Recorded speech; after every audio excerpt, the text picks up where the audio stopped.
ہم شہدل آواز آ رہی ہے؟ آواز آ رہی ہے تو ایک بار کنفرم کر دیجیے گا پلیز.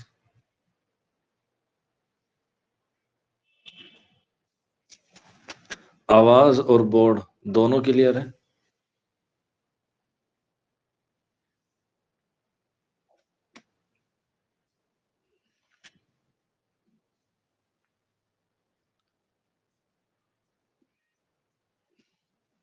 جی ٹھیک ہے. محبوب مریم شہدل. تو ہم لوگوں نے کل جو ہے وہ تنقید کو جو ہے وہ کور کر لیا تھا، اور تنقید کے بعد ہم لوگ محقق کی طرف جانے والے تھے، یعنی کہ تحقیق کی طرف جانے والے تھے. اور تحقیق میں سے جو بہت کم سوال ہیں جو آتے ہیں، اور وہ آتے ہیں صرف ان کی تصنیف کے حوالے سے کہ یہ تصنیف جو ہے وہ کس کی ہے اور یہ تصنیف جو ہے وہ کس کی ہے. ٹھیک ہے. تحقیق سے مراد ہوتا ہے ڈسکور. ڈسکور یعنی کہ کسی چیز کو جو ہے وہ کھوجنا. کسی چیز کو کھوجنا. کھوجنے کا سینس کا مطلب ہوتا ہے کہ کسی چیز کی ہم نے اس کا کھوجا اسے، اور کھوجنے کے لیے ہمیں چاہیے کس کی ضرورت؟ تحقیق کی. تبھی ہم لوگ اس کی بات تہ تک پہنچتے ہیں. ہاں، انگلش میں بولا جائے تو ریسرچ کرتے ہیں، اور ریسرچ جو ہے وہ ہمیشہ ریسرچ ہی رہتی ہے. دنیا میں کوئی بھی ایسی چیز نہیں ہے جو ریسرچ کے لیے نہ ہو. آپ کسی پہ بھی ریسرچ کر سکتے ہیں. ٹھیک ہے. ایک ہوتا ہے پوزیٹیوزم. یہ آپ کو بعد میں پتا چلے گا کہ ہوتا کیا ہے. ایک ہوتا ہے پوزیٹیوزم اور ایک ہوتا ہے پوسٹ پوزیٹیوزم. ٹھیک ہے. یہ میں آپ کو سمجھانے کی بات کر رہا ہوں. ایک ہوتا ہے پوزیٹیوزم اور ایک ہوتا ہے پوسٹ پوزیٹیوزم. اس کو ہم لوگ اس کو کہتے ہیں کہ جو چیز تحقیق کے دائرے میں آتی ہے، اور ایک وہ چیز جو تحقیق کے دائرے میں نہیں آتی. جیسے اگر ہم مان کے چلیں ہم خدا کو ڈھونڈنا چلیں تو خدا کی تحقیق نہیں کر پائیں گے. خدا کی تحقیق نہیں کر پائیں گے. تو اسی لیے اسکالرس نے یا تنقید نگار نے اس کو دو حصوں میں بانٹا گیا ہے: پوزیٹیوزم اور پوسٹ پوزیٹیوزم. پوزیٹیوزم وہ ہوتا ہے جس کو ہم لوگ سائنس کے ذریعے میں یا سائنس کے زیر اثر رکھتے ہیں، اور اس کے بنا پہ ہم اس کا تحقیق کرتے ہیں. اور پوسٹ پوزیٹیوزم وہ ہوتا ہے جو چیز سائنس سے پرے ہے، اس کی ہم لوگ ریسرچ کرتے ہیں تو وہ نہیں ہو پاتا. جیسے ایک ماں اپنے بچے سے کتنا پیار کرتی ہے، اس بارے میں سائنس کبھی پتہ لگا ہی نہیں سکتی. کبھی پتہ لگا ہی نہیں سکتی. اتنا تو ہے کہ بھئی بہت زیادہ کرتی ہے، کم کرتی ہے، لیکن جو اس کی ایکچوئل تعداد ہے، جو اس کی ایکچوئل فیکٹ ہے، وہ نہیں بتا پائے گا. تو جو چیز سائنس کے ذریعے سے پروف ہو جائے اسے ہم کہتے ہیں پوزیٹیوزم، اور اسے ہم لوگ کہتے ہیں پوسٹ پوزیٹیوزم. یہ آپ کے اوپر کی بات ہے. ٹھیک. اب ہم لوگ اگر بات کریں تحقیق کی، تو تحقیق کا مطلب ہی کیا ہوتا ہے؟ کسی چیز کو کھوجنا یا کسی چیز کی تحقیق کرنا. اسے ہی ہم لوگ کیا کہتے ہیں؟ تحقیق کہتے ہیں. اور میں نے آپ کو بتایا تھا میتھیو آرنولڈ کے بارے میں. ان کا قول ہے کہ کسی بھی چیز کی پہلے تحقیق ہوتی ہے. کسی بھی چیز کی پہلے تحقیق ہوتی ہے، یا پہلے تحقیق ہے پھر تنقید ہے. ٹھیک ہے نا، دھیان رکھنا. یعنی کہ پہلے کسی چیز پہ تحقیق کی جائے گی، اس کے بعد اس پہ کیا کی جائے گی؟ تنقید کی جائے گی. مثال کے طور پہ مان کے چل دیتے ہیں ہمارے پاس مریم ہے. ٹھیک ہے بھائی. اور مریم کی دوست ہے امینا. امینا جو ہے وہ کرٹیسائز کرتی ہے یا تنقید کرتی ہے. اس کا جو نیچر ہے وہ تنقید والا ہے. مریم جو ہے اپنے دوست کی شادی میں گئی. دوست ہے عمران. عمران کی شادی ہے، اور اپنے دوست کی شادی میں مریم جو ہے وہ ایک بہت بڑھیا فاؤنڈیشن کورس کر کے گئی میک اپ کا. اور اس پہ جو آؤٹ فٹ ہے، آؤٹ فٹ مطلب پہناوا بہت اچھا ہے، بہت اعلیٰ ہے. لیکن یہ جو امینا ہے وہ جیسے ہی وہ پہن کے آئی کہتے کہ اچھی نہیں لگ رہی ہے. تھوڑا سا یہاں سے آئی لائنر تھوڑا سا ادھر کو چلا گیا. اب حالانکہ مریم نے اس کام کو کرنے کے لیے ڈریس کو چننے کے لیے بہت ریسرچ کی کہ مجھ پہ کیسی لگے گی. اچھی لگے گی، یہاں پہ اس پہ یہ والا میچنگ کا سوٹ، یہ والا میچنگ کی چپل، جو بھی ایکس وائی زیڈ رہا ہو، اس نے تحقیق کی. تو اس کا مطلب یہ ہوا کہ پہلے مریم نے تحقیق کی، اس کے بعد امینہ نے تنقید کی. کیونکہ ایگزام میں پوچھا جاتا ہے کہ پہلے تحقیق آتی ہے یا تنقید، تو پہلے تحقیق ہوتی ہے کسی بھی چیز کی، اس کے بعد ہم لوگ اس پہ کیا کرتے ہیں، تنقید کرتے ہیں. ٹھیک ہے. اسی لیے جیسے کوئی چائے پیتا ہے، تو جب کوئی چائے آتی ہے تو وہ پہلے پیتا ہے، لیکن چائے پینے سے پہلے وہ چائے بنی بھی تو ہوگی. تو پہلے چائے بنی ہے، اس کے بعد ہم نے اسے پی ہے، اور پھر پینے کے بعد ہم نے اس کی تنقید کی ہے. بس تحقیق کا اتنا سا ہی تعلق ہے. اور اس تحقیق میں جو سب سے پہلے آتے ہیں وہ آتے ہیں محی الدین قادری زور. محی الدین قادری زور، قادری زور. ان کی ایک تصنیف ہے جو ایگزام میں سب سے زیادہ پوچھی جاتی ہے، اور وہ ہے ہندوستانی لسانیات. ہندوستانی ہندوستانی لسانیات. ہندوستانی لسانیات یہ بہت اہم ہے، یہی زیادہ تر ان سے پوچھی جاتی ہے، اور ان کے علاوہ جو ہے وہ کوئی دوسری تنقید نہیں آتی ہے. ٹھیک ہے. بس محی الدین قادری زور اتنا ہی رکھنا، اس سے زیادہ کچھ نہیں ہے. اس کے بعد نیکسٹ آتا ہے قاضی عبد الودود. قاضی عبد الودود، ان سے سوال پوچھا جاتا ہے مندرجہ ذیل میں سے کس کا تعلق تحقیق سے ہے. تو قاضی عبد الودود کا تعلق تحقیق سے ہے. یا قاضی عبد الودود کس صنف میں مشہور ہے، تو یہ ہو جائے گا آپ کا تحقیق میں. تو یہ کس میں ہو جائے گا آپ کا تحقیق میں.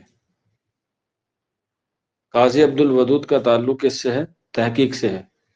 اور ان کا ایک رسالہ ہے جو ایگزام میں ضرور پوچھا جاتا ہے. حالانکہ رسالے دو ہیں اور دونوں ہی اہم ہیں. ایک ہے معیار اور ایک ہے معاصر، اور دونوں نکلتے تھے پٹنہ سے. دونوں نکلتے تھے پٹنہ سے. قاضی عبد الودود تحقیق نگار ہیں، لیکن ان کے دونوں رسالے معیار اور معاصر دونوں نکلتے ہیں پٹنہ سے. دونوں نکلتے ہیں پٹنہ سے. ٹھیک ہے. اور ان کی ایک تصنیف ہے جو ایگزام میں بہت پوچھی جاتی ہے، غالب بحیثیت محقق. غالب بحیثیت محقق. غالب بحیثیت محقق اور غالب کا فرضی استاد. غالب کا فرضی استاد. غالب کا فرضی استاد. بس ان سے جو ہے وہ یہی چیزیں جو ہے وہ ایگزام میں پوچھی جاتی ہیں قاضی عبد الودود کے تعلق سے. ٹھیک ہے. اس کے بعد نیکسٹ لکھ لیجئے گا مولوی عبد الحق. مولوی عبد الحق. مولوی عبد الحق آپ نے سنا ہوگا دارالترجمہ عثمانیہ حیدرآباد. سنا ہے آپ لوگوں نے؟ دارالترجمہ عثمانیہ حیدرآباد.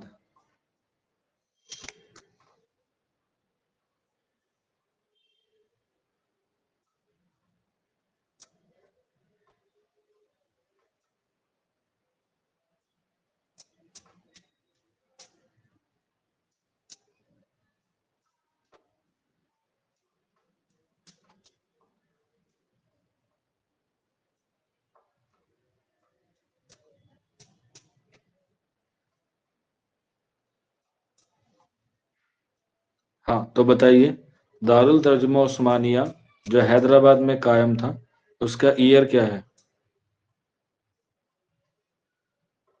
بالکل مریم صدیقی نے جو ہے وہ صحیح بتایا ہے.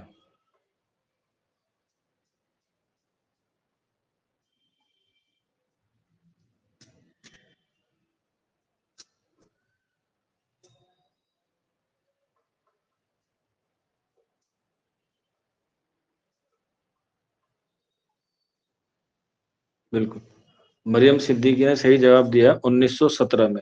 کہاں پر؟ حیدرآباد میں. اور وہاں کے یہ پہلے ناظم تھے. ناظم کہا جاتا ہے جو نظام کو صحیح ترتیب سے کام میں لے کر جاتا ہے اسے بولتے ہیں ناظم۔ اور وہیں پر ایک شاگرد تھا ان کا جس کا نام تھا یوسف، جس کا نام تھا یوسف، اور اسی شاگرد نے مولوی عبدالحق کو ایک لقب دیا جس کا نام تھا بابائے اردو، جس کا ایک لقب تھا، اس کا نام تھا یوسف، اور اس نے لقب دیا بابائے اردو کا، بابائے اردو کا۔ ایک ہے بابائے اردو، ایک ہے بابائے آدم۔ بتائیے بابائے آدم کون ہے؟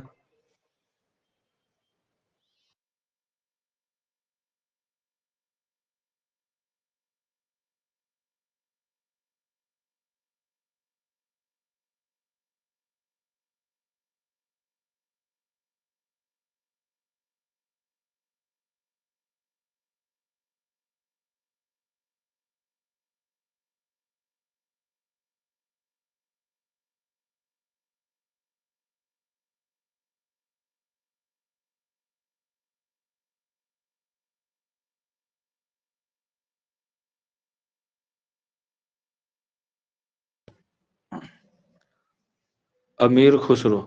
اچھا، بابائے آدم امیر خسرو ہیں، مریم صدیقی بتا رہی ہے ولی، اور رابعہ خاتون بتا رہی ہیں خسرو۔ ان دونوں کے علاوہ کوئی اور بچہ؟ اگر نہیں پتا ہوتا تو این لکھ سکتے ہیں۔ سر سید، ذوق، سید العین،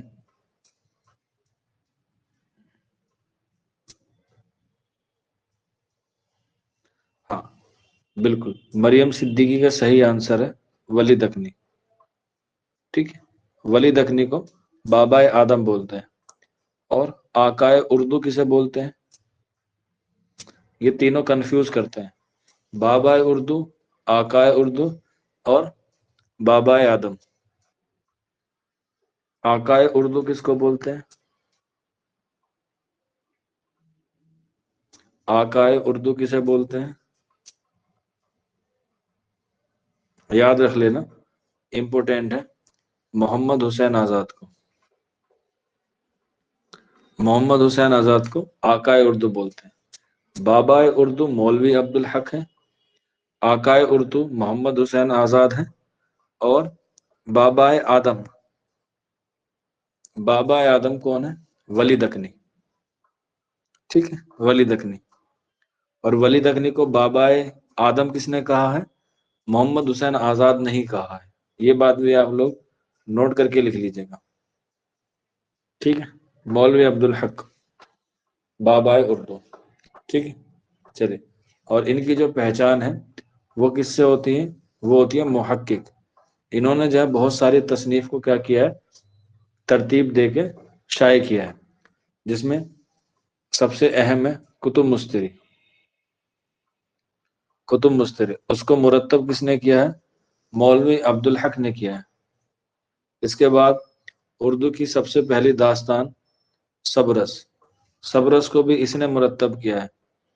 ایگزام میں سوال آتا ہے کہ سبرس کو مرتب کس نے کیا یا کتب مشتری کو کس نے کیا، تو آنسر ہو جائے گا مولوی عبدالحق۔ اس کے بعد نیکسٹ آتا ہے دریائے لطافت، دریائے لطافت۔ دریائے لطافت پتہ ہے کس کی تصنیف ہے؟ کسی بچے کو دریائے لطافت کس کی تصنیف ہے؟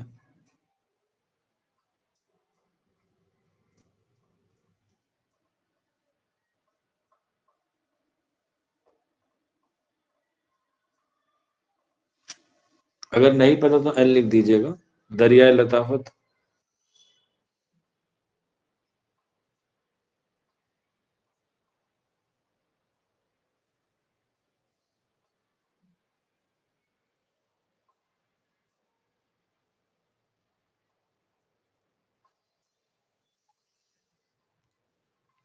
ٹھیک ہے، کوئی بات نہیں، اگر نہیں پتا تو لکھ لینا، دریائے لطافت کے مصنف ہیں انشاء اللہ خواہ انشاء، انشاء اللہ خواہ انشاء۔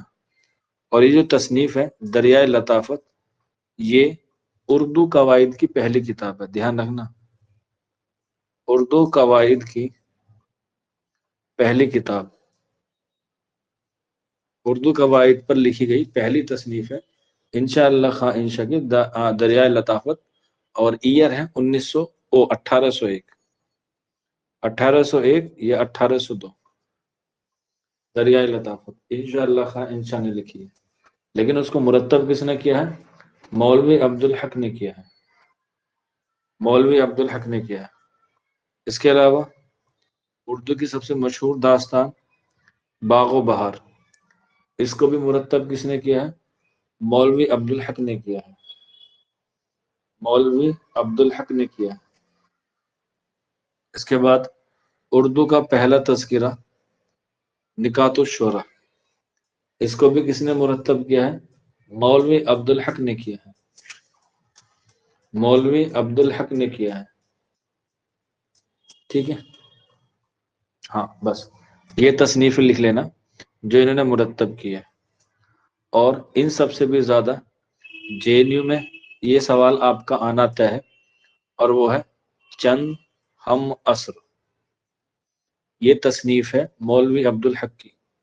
آپ پی وائی کیو دیکھیں گے، پی وائی کیو کا مطلب ہوتا ہے پریویس ایئر کوشچن، جب آپ دیکھیں گے آپ کو یہ کوشچن کم سے کم 3 سے 4 بار ریپیٹیشن پہ ملے گا ہی ملے گا، یہ والا۔ مولوی عبدالحق سے اگر کوئی سوال سب سے زیادہ آتا ہے تو یہی آتا ہے کہ چند ہم عصر کس کی تصنیف ہے؟ مولوی عبدالحق کی۔ اگر تھوڑا ڈیپلی جائے تو اس کی صنف پوچھ لیتا ہے، اور صنف ہے یہ خاکہ، صنف یہ ہے خاکہ۔ خاکہ جو ہے وہ غیر افسانوی نثر میں آتا ہے۔ کوئی بچہ بتا سکتا ہے خاکہ جو ہے، خاکے کا بانی کس کو کہا جاتا ہے؟ خاکے کا بانی کس کو کہا جاتا ہے؟ خاکے کا بانی کس کو کہا جاتا ہے؟ آگا حسر کاشمیری کو؟ بیٹا وہ ڈرامے کی بات ہے، میں خاکہ کہہ رہا ہوں۔ بالکل، رابعہ اور رقیہ نے دونوں نے صحیح بتایا، مرزا فرحت اللہ بیگ، مرزا فرحت اللہ بیگ کو خاکے کا بانی کہا جاتا ہے۔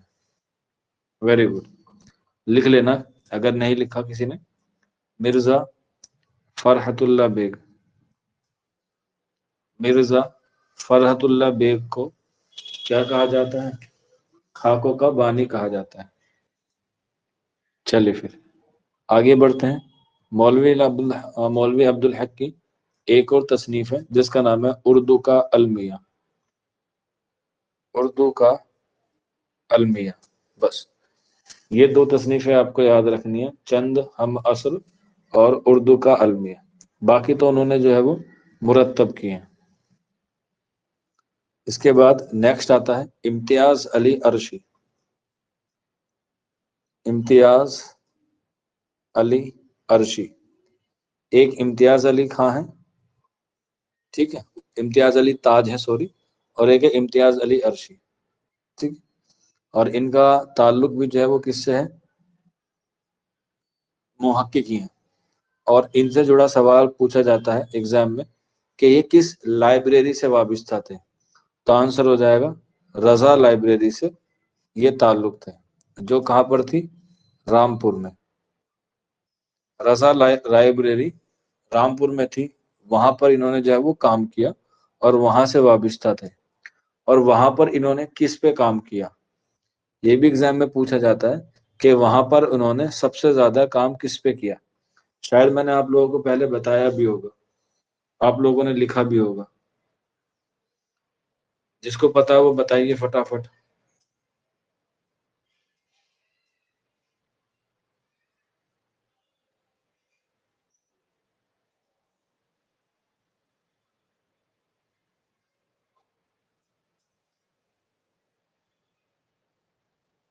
تحقیق پہ نہیں، سیدل نے صحیح جواب دیا ہے غالب پر، غالب پر، غالب پر سب سے زیادہ کام کیا ہے امتیاز علی خان عرشی نے، اور وہ کام کہاں پر کیا ہے؟ رامپور میں، رامپور میں کہاں پر؟ رضا لائبریری میں۔ رضا لائبریری میں. اور یہ بھی پوچھا جاتا ہے کہ رامپور کتنی بار گئے غالب، رامپور کتنی بار گئے؟ تو 2 بار گئے ہیں. وہاں کے نواب تھے، ایک بار ان سے ملاقات کرنے، اور دوسری بات ان کی وفات کے بعد تعزیت کرنے. ٹھیک ہے. تو وہیں پر امتیاز علی خان عرشی ایک رضا لائبریری تھی، اس سے جڑے ہوئے تھے، اور وہیں پر بیٹھ کے جو ہے انہوں نے غالب پر سب سے زیادہ کام کیا. یعنی کہ غالب پر جو سب سے زیادہ کتابیں لکھی ہیں وہ کس نے لکھی ہیں؟ وہ امتیاز علی خان عرشی نے ہی لکھی ہیں. یہ تو ہی سب سے زیادہ ہے. لیکن کوشچن ایگزام میں گھما کے بھی پوچھا جاتا ہے کہ سب سے پہلے کس نے لکھا، غالب پر سب سے پہلے کس نے قلم اٹھایا؟ تب آنسر بتائیے کیا ہوگا.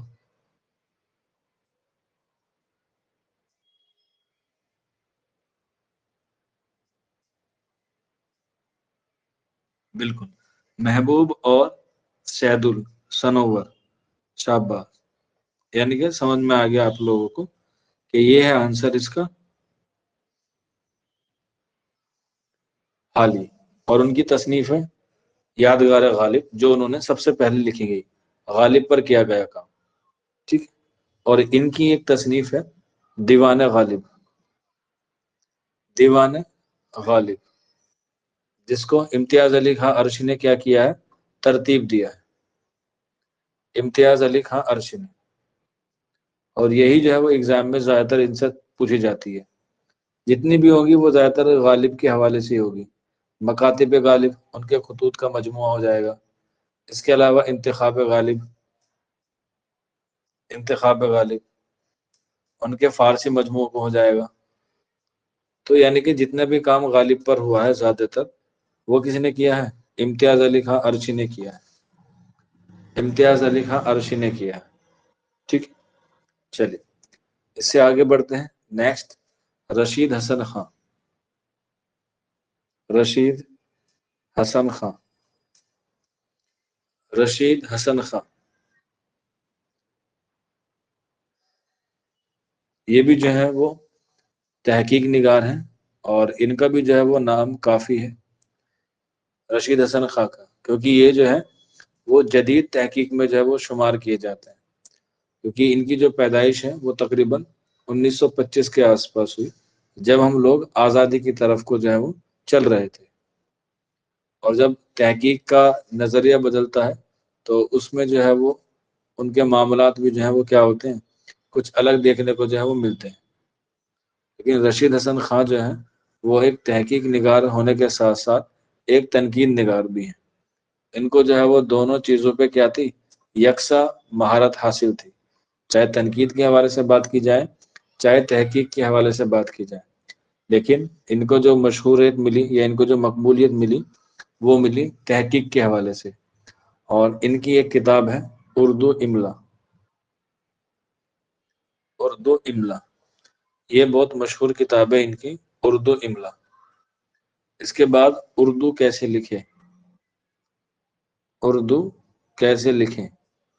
اگر آپ لوگ ڈیپ نالج چاہتے ہیں تو اردو کیسے لکھے کو ضرور پڑھنا. ان کی 2 تصنیفیں ہیں، ایک تو اردو کیسے لکھیں اور دوسری ہے عبارت کیسے لکھیں. عبارت کہتے ہیں علامت کو. ٹھیک ہے. تو اگر آپ لوگ بالکل بیسک سے اردو پڑھنا چاہتے ہیں یا کوئی نان مسلم پڑھنا چاہتا ہے تو ان کی یہ 2 کتابیں جو ہیں وہ اہم ہیں. دیکھیے اس میں ان کی شکل، اس میں ساری حیت، ساری چیزوں کو اس میں انہوں نے بیان کیا ہے. ٹھیک ہے. اس کے بعد نیکسٹ لکھ لیجیے گا انشاء غالب. انشاء غالب یہ بھی کیا ہے، ان کی اہم تصنیف ہے رشید حسن خان کی. رشید حسن خان کی. 2 منٹ رکیں گے، اس کے بعد کلاس کو کنٹینیو کریں گے.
ٹھیک ہے.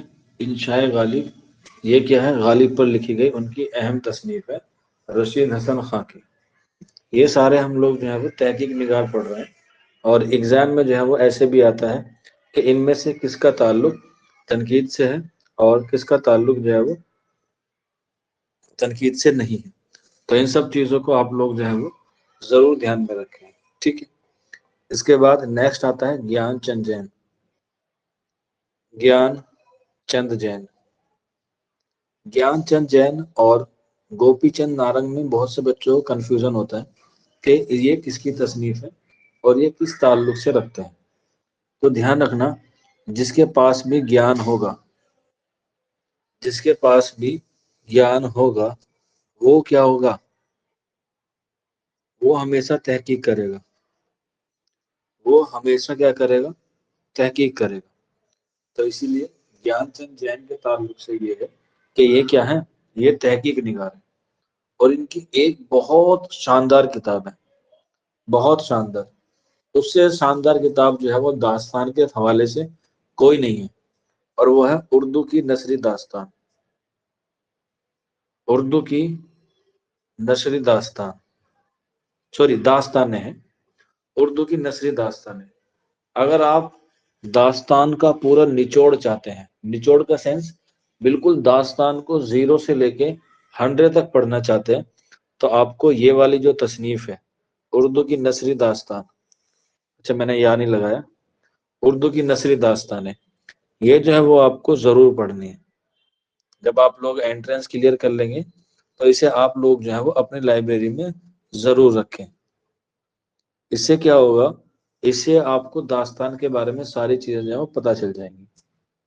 ٹھیک ہے. اور ایگزام میں یہی تصنیف جو ہے وہ زیادہ تر پوچھی جاتی ہے کہ اردو کی نثری داستانیں جو ہے وہ کس کی تصنیف ہے. ٹھیک ہے. سمجھ میں آ گیا آپ لوگوں کو؟ یہاں تک کسی کا کوئی ڈاؤٹ ہو تو بتا دیجیے گا، ادروائز ہم لوگ آگے بڑھتے ہیں.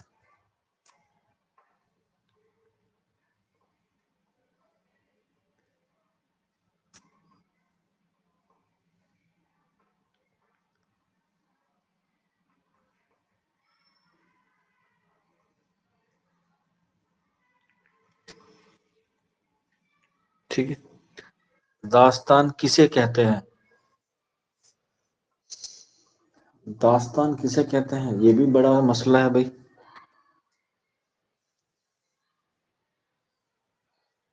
بیٹا پریوں کی کہانی سنی ہے آپ نے؟ گڈا گڑیا کی کہانی سنی ہے بچپن میں؟ بھوت پریت کی کہانی سنی ہے؟ ہاں، اسے ہی داستان کہتے ہیں. اگر کم الفاظ میں کہا جائے تو اسے ہی داستان کہتے ہیں. اور داستان کا جو سب سے اہم اجزائے ترکیبی ہوتا ہے وہ ہوتا ہے اس کا مافوق الفطرت عناصر. مافوق الفطرت اسے کہتے ہیں جو دیوی دیوتاؤں اور پریوں کی کہانی، یعنی کہ کالپنک چیزوں پہ زیادہ کام کرتا ہے. کالپنک چیزوں کا مطلب یہ ہے کہ وہ ایسی بات کرتا ہے جس کا کوئی نہ سر ہو نہ جس کا کوئی پیر ہو، اسے کہتے ہیں مافوق الفطرت عناصر. اور یہ داستان کا سب سے اہم اجزائے ترکیبی ہوتا ہے. ٹھیک. اس کے بعد دوسری تصنیف آتی ہے تفسیر غالب. تفسیر غالب. غالب ایسا شاعر ہے جس پر سب نے قلم اٹھایا ہے اور سب نے اعلیٰ سے اعلیٰ لکھنے کی کوشش کی ہے. تو ان کی یہ دو تصنیفیں ہیں، اردو کی نثری داستانیں اور تفسیر غالب. تفسیر غالب. اور جامعہ ملیہ اسلامیہ میں اگر کوئی جانا چاہتا ہے تو اس والے کوشچن کو نوٹ کر لینا، یہ والا آپ کو وہاں رکھا ہوا مل جائے گا. اور وہ ہے ایک بھاشا دو لکھاوٹ. ایک بھاشا، ایک بھاشا دو لکھاوٹ. ایک بھاشا دو لکھاوٹ. یہ تصنیف جو ہے وہ جامعہ ملیہ اسلامیہ والوں کی فیوریٹ ہے. ایک تو یہ ہے، اس کے علاوہ ایک اور ہے لیکن وہ گیان چند جین کی نہیں ہے، وہ ہے ابو لیث صدیقی کی. ابو لیث صدیقی کی. تو وہاں سے بھی جو ہے وہ کافی سوال آتے ہیں ابو لیث صدیقی کی تصنیف سے. وہ اور یہ والا کوشچن جامعہ ملیہ اسلامیہ والوں کا آبجیکٹو میں جو ہے وہ بالکل فیوریٹ ہے. آج نہیں کل نہیں، یعنی کہ 1 سال نہیں، 2 سال نہیں، وہ ہمیشہ سے کیا آئے گا، اس کا ریپیٹ ہو کے وہ والا کوشچن ضرور آتا ہے، ٹھیک ہے نا؟ تو اس لیے جو ہے وہ آپ لوگ اس تصنیف کو جو ہے وہ یاد رکھ لیں۔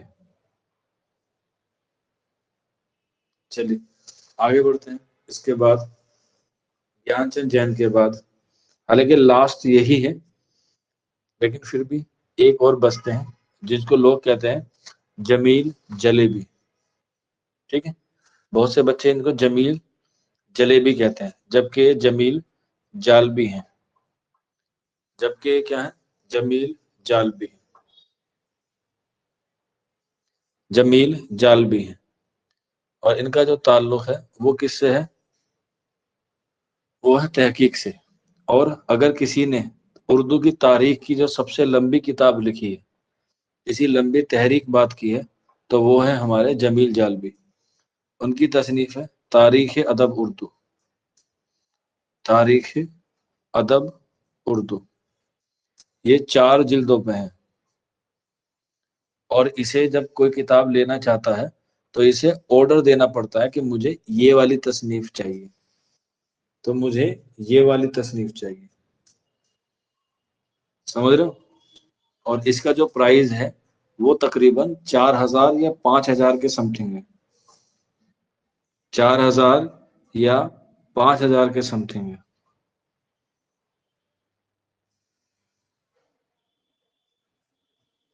تو اب آپ دیکھیں کہ یہ کتاب کتنی مشہور ہے۔ اس میں نبی کریم صلی اللہ علیہ وسلم سے پہلے کا دور اور پوری ان کی جتنی بھی چیزیں ہوئی ہیں وہ ساری بیان کی گئی ہے۔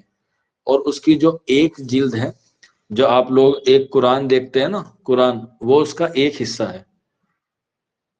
ہاں، یہ نور الحسن نقوی کی بھی ہے تاریخ ادب اردو، ٹھیک ہے؟ اس کے علاوہ رام بابو سکسینہ کی بھی ہے، 3 کتابیں ہیں، لیکن مشہور جو ہے وہ یہ والی ہے جمیل جالبی کی۔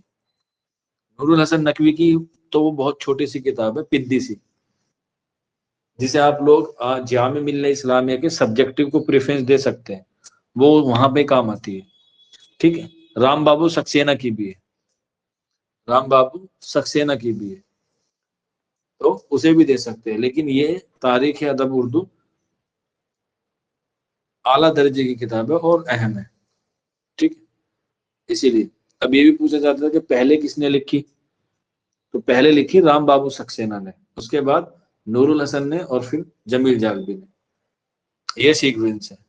اور انہوں نے ایک کتاب کو ترتیب بھی دیا ہے جس کا نام ہے مثنوی قدم راؤ پدم راؤ، قدم راؤ پدم راؤ، یہ اردو کی پہلی مثنوی ہے جس کو ترتیب دیا ہے یا جس کی تحقیق کی ہے جمیل جالبی نے، جمیل جالبی نے، ٹھیک۔ اور سی یو ای ٹی میں ایک کوشچن اور آتا ہے، ہاں، فخر الدین نظامی کی، وہ لکھی انہوں نے ہے، ترتیب جمیل جالبی نے دیا ہے۔ ایک ان کی ایک اور تصنیف آتی ہے ارسطو سے ایلیٹ تک، ارسطو سے ایلیٹ تک، ارسطو سے ایلیٹ تک، یہ بھی ان کی ایک اہم تصنیف ہے۔ بی اے والوں کو نہیں لکھنا ہے، بی اے والے بس ذہن میں رکھ لیں، آپ میں یہ کتابیں نہیں آئیں گی، آپ میں یہ کتابیں نہیں آئیں گی، پھر بھی ایگزام ہے، ایگزامنر کچھ بھی دے سکتا ہے، ہمیں ہمیشہ اس سے آگے کی سوچ کے چلنی ہے کہ دیکھتے ہیں کہ وہ کہاں تک جاتا ہے، وہ کہاں تک جاتا ہے، ٹھیک ہے؟ سمجھ میں آ گیا آپ لوگوں کو یہاں تک؟ گڈ۔ تو کل سیٹرڈے ہے، آپ لوگوں کا ٹیسٹ ہونا ہے، اور کل جو ہے وہ آپ کا ٹیسٹ ہوگا، تحقیق کا ٹیسٹ نہیں ہوگا، ٹھیک ہے؟ صرف تنقید کا ہوگا، کیونکہ میں نے پہلے کہہ دیا تھا تحقیق صرف میں آپ کو نالج کے لیے پڑھا رہا ہوں، تو کل آپ کا صرف تنقید کا ہوگا۔ اور بی اے والے نہ دیں تو کوئی پرابلم نہیں ہے، ٹھیک ہے؟ کیونکہ بی اے میں تنقید نہیں آتا ہے، یہ صرف ایم اے والوں کے لیے ہے، اگر دینا چاہتے ہیں تو دے سکتے ہیں، کوئی پرابلم نہیں ہے، لیکن کل آپ کا تنقید کا ٹیسٹ ہوگا شام کے 7 بجے، ٹھیک، سنڈے آف رہتا ہے، منڈے ملاقات ہوگی۔ اس کے بعد نظم، نام نا، اس کے بعد ہوگی غیر افسانوی نثر، چھوٹی چھوٹی چیزوں کو ہم لوگ پہلے کور کرتے ہیں۔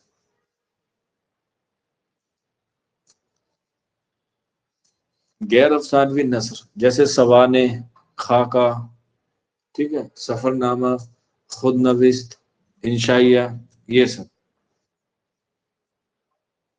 ابھی لمبی ریس بعد میں چلیں گے، ٹھیک ہے، پہلے چھوٹے چھوٹے قدم چلتے ہیں، جب ہم چھوٹے چھوٹے قدم کر لیں گے تو ہمیں لگے گا کہ اب تو ہم نے بالکل آدھا راستہ یا آدھے سے زیادہ مکمل کر لیا۔ جو بڑی صنف ہے اس کو بعد میں کریں گے، آرام سے، پیار سے، محبت سے۔ چلیے پھر ملاقات ہوتی ہے آپ سے بعد میں۔ بندہ نواز گیسو دراز ہے بیٹا، رابعہ خاتون کیمرہ کیوں آن کیا ہے؟ رائٹر آف چکی نامہ ہے خواجہ بندہ نواز گیسو دراز، اور یہ اردو کی پہلی نظم ہے۔ ٹھیک، چلیے پھر۔